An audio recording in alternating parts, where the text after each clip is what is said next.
যে মসজিদের ইমাম, আপনারা রাষ্ট্রের কাছে অনেক কিছু চান, কিন্তু রাষ্ট্র পরিচালনার মধ্যে সবচাইতে মূলনীতি হওয়া উচিত আমরা রাষ্ট্রকে কি দিতে পারি। বিএনপির স্থায়ী কমিটির সদস্য জনাব সালাউদ্দিন আহমদ সাহেব বলেছেন, আমরা সবাই রাষ্ট্রের কাছ থেকে দাবি দাওয়া পেশ করি, খুব স্বাভাবিক, কিন্তু রাষ্ট্রকে আমাদের দেওয়ার চেষ্টা করা দরকার। তার সাথে পরিপূর্ণভাবে সহমত পোষণ করে একটি কথা আমি বলতে চাই, সেটা হলো এদেশের 3 লক্ষ মসজিদের কমপক্ষে 6 লক্ষ ইমাম মুয়াজ্জিন রাষ্ট্রকে দেওয়ার জন্য প্রতিনিয়ত চেষ্টা করেন এবং দিয়ে যাচ্ছেন। দুর্ভাগ্যজনক বাস্তবতা, স্বাধীনতার 50 বছর পরেও ইমাম মুয়াজ্জিন এবং আলেম ওলামাদের কোনো অবদানের স্বীকৃতিটুকু রাষ্ট্র কখনো দিতে পারে নাই। আজও বাংলাদেশের চেহারাকে যদি পরিবর্তন করে দিতে হয়, আজও বাংলাদেশকে যদি স্বনির্ভর করতে হয়, আজও বাংলাদেশের পরিবেশ সচেতনতা সৃষ্টি করে যদি সাফল্য অর্জন করতে হয়, পরিবেশ বিপর্যয় যদি রোধ করতে হয়, যে কোনো দুর্যোগ মোকাবেলা যদি সফলভাবে করতে হয়, দেশের শুধু মসজিদগুলোকে ইমাম মুয়াজ্জিনদেরকে যদি রাষ্ট্র অন করে, ইমাম মুয়াজ্জিনদেরকে যদি সে সুযোগ দেয়, তাদেরকে যদি অন্তত কাজ করবার পরিবেশটা করে দেয়, আমার বিশ্বাস বাংলাদেশের চেহারা পরিবর্তন করতে আর কোনো কিছুর তেমন বেশি প্রয়োজন হবে না। 3 লক্ষ মসজিদ সরকারি হিসেব মতো কমপক্ষে 3 লক্ষ মসজিদ আরো বহু আগে বলা হয়েছে, সেটা এখন 3 লক্ষের অনেক বেশি চলে গেছে স্বাভাবিকভাবে।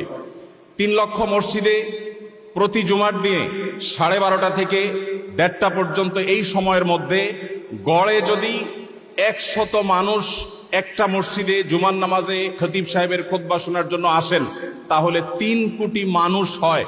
বাংলাদেশের সমস্ত টিভি চ্যানেল, সমস্ত মিডিয়া একযোগে সবচেয়ে পিক টাইমে এত বেশি দর্শক কখনো পায় বলে আমি মনে করি না। এবং সারা সপ্তাহের সবচেয়ে মূল্যবান সময় বৃহস্পতিবার রাতে, শুক্রবার অফিস নেই, স্কুল কলেজ নেই, মাদ্রাসা নেই, সবাই ফ্রেশ একটা ঘুম দিয়ে, সপ্তাহের সবচেয়ে ভালো গোসলটা দিয়ে, সবচেয়ে ভালো নাস্তাটা করে, সবচেয়ে সুন্দর পোশাকটা পরে, সবচেয়ে ভালো আতর পারফিউম ব্যবহার করে, সবচেয়ে মূল্যবান সময়টা খতিব সাহেবদের সামনে গিয়ে দোজানো হয়ে বসে। পৃথিবীর অন্য কোনো কৃষ্টি, কালচার, কোনো সিস্টেমে একসাথে একটা দেশের 3 কোটি মানুষকে অ্যাড্রেস করার এই সুযোগ ইমাম সাহেব, খতিব সাহেবরা ছাড়ার কারোর হাতে নেই। ইমাম সাহেবরা যদি চান, তাদেরকে যদি রাষ্ট্র আসলে সুযোগ দেয়, তাহলে সেক্ষেত্রে তারা অনেক কিছু করতে পারেন। ইতিমধ্যে আমরা দেখেছি রোহিঙ্গা শরণার্থীরা যখন আমাদের দেশে আশ্রয় নিয়েছে, সবার আগে ঝাঁপিয়ে পড়েছেন এদেশে ওলামা একরাম।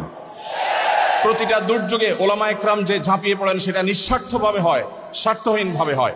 আমার উদাত্ত আহ্বান যে আগামীর বাংলাদেশে এদেশের মসজিদগুলোকে, আলেম ওলামাদেরকে যেন রাষ্ট্র অন করে, তাদেরকে কাজের সুযোগ দেওয়া হয়। কোনো বেতন ভাতার সুবিধা দেওয়া, এটা আসলে দয়া দাক্ষিণ্যের বিষয় নয়। এদেশে আইন শৃঙ্খলা যতটুকু নিয়ন্ত্রণে আছে, এর জন্য আইন শৃঙ্খলা রক্ষাকারী বাহিনী, সংশ্লিষ্ট বিভিন্ন ডিপার্টমেন্টের যেমন অবদান আছে, আমি মনে করি মসজিদের মিম্বরগুলো, মাহফিলের মঞ্চগুলোর অবদান তার চাইতে কোনো ক্রমে কম নয়। এদেশ থেকে যৌতুককে যে জাদুঘরে পৌঁছে দেওয়া হয়েছে, কারা জাদুঘরে যৌতুককে পৌঁছে দিয়েছে? এদেশে যৌতুকের অভিশাপ থেকে মুক্ত করার সবচেয়ে বড় ক্রেডিট একমাত্র ওলামা একরামের। এখনো কোন মসজিদের মিম্বর থেকে, কোন মাহফিলের মঞ্চ থেকে মানুষকে চুরি করতে, দুর্নীতি করতে, ডাকাতি করতে, মাদকাসক্ত হতে, কোনো খারাপ কাজের প্রতি আহ্বান করা হয় না। এই সমস্ত মঞ্চগুলো থেকে বহু মানুষ খারাপ পথ থেকে ফিরে আসে। আমরা যদি একটা সৎ, দক্ষ এবং ভালো নাগরিক গড়ে তুলতে চাই, তাহলে সেক্ষেত্রে মসজিদগুলোকে আমাদের অন করতে হবে। আমি বিশ্বাস করি আগামীর বাংলাদেশে সেটি হবে, আমরা সবাই সেটি প্রত্যাশাও করি।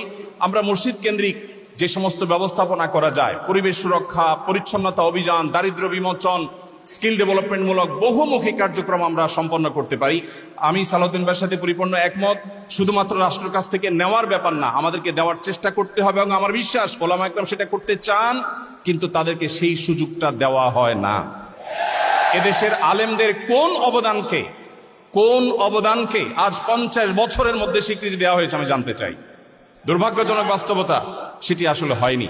তা আমরা নতুন বাংলাদেশে অন্তত প্রত্যাশা করি যে আমরা সবাই মিলে, শুধু আলেম ওলামা নয়, সকল ধর্মের মানুষ কাঁধে কাঁধ মিলিয়ে আমাদের এই প্রিয় বাংলাদেশকে আমরা বিশ্বের দরবারে উন্নতির চরম শিখরে পৌঁছতে চাই।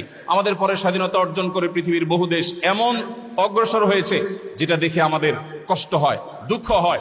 আজকে ভূমিকম্পের যে ভয়াবহতা নিয়ে প্রত্যেকটা মানুষ আতঙ্কে দিন পার করছে, কি হয়েছে এদেশে? একটি মানুষের জীবন নিরাপদ করবার জন্য যথাযথ ব্যবস্থাটুকু পর্যন্ত আমরা নিতে পারিনি। আমি আশা করি আগামী বাংলাদেশে যারাই আসবেন আমরা প্রত্যেকে এই ব্যাপারগুলোতে সচেতন থাকব। আমরা দোয়া করি আল্লাহ রাব্বুল আলামিন আমাদের রাজনৈতিক নেতৃত্বকে সেরকম শক্তি, সামর্থ্য, মানসিকতা সবকিছু দান করেন। ওলামায়ে কেরামের মূল্য যদি কোনো জাতি দিতে না পারে, তাদের চেয়ে বড় দুর্ভাগা আর কেউ হতে পারে না। আমি প্রায় সময় বলি, এই দেশকে যদি নিরলসভাবে, নিঃস্বার্থভাবে কোনো মানুষ ভালোবাসে, ওলামায়ে কেরাম হলেন সেই মানুষগুলো। অনেকে আছেন যাদেরকে হয়তো পার্শ্ববর্তী দেশ গ্রহণ করবে, অনেকে হয়তো আমেরিকা গ্রহণ করবে। ওলামায়ে কেরাম তাদের জায়গা এই দেশ, এই মাটি, ইনশাআল্লাহ তাআলা। তো আমি আশা করছি মসজিদে ওলামায়ে কেরাম নির্বিঘ্নে তাদের দায়িত্ব পালন করবেন। আলেমদেরও দায়িত্বশীলতার জায়গা আছে, আলেমরা যথেষ্ট দায়িত্বশীলতার সাথে আমাদের দায়িত্বগুলো পালন করতে হবে। রাষ্ট্রকে এগিয়ে নিয়ে যাওয়ার পিছনে আমাদের ভূমিকা পালন করতে হবে, ঐক্যবদ্ধভাবে কাজ করতে হবে। সেই সাথে রাষ্ট্র আলেমদেরকে অন করতে হবে, আপন করতে হবে, সেই সুযোগ দিতে হবে, সেই স্বীকৃতি দিতে হবে। আমি আশা করছি আগামীর বাংলাদেশ সেই জিনিসটি হবে। আমাদের সবাইকে আল্লাহ তাআলা সেই তৌফিক দান করুন। জাযাকুমুল্লাহু খাইরা। আসসালামু আলাইকুম ওয়া রাহমাতুল্লাহি ওয়া বারাকাতুহু।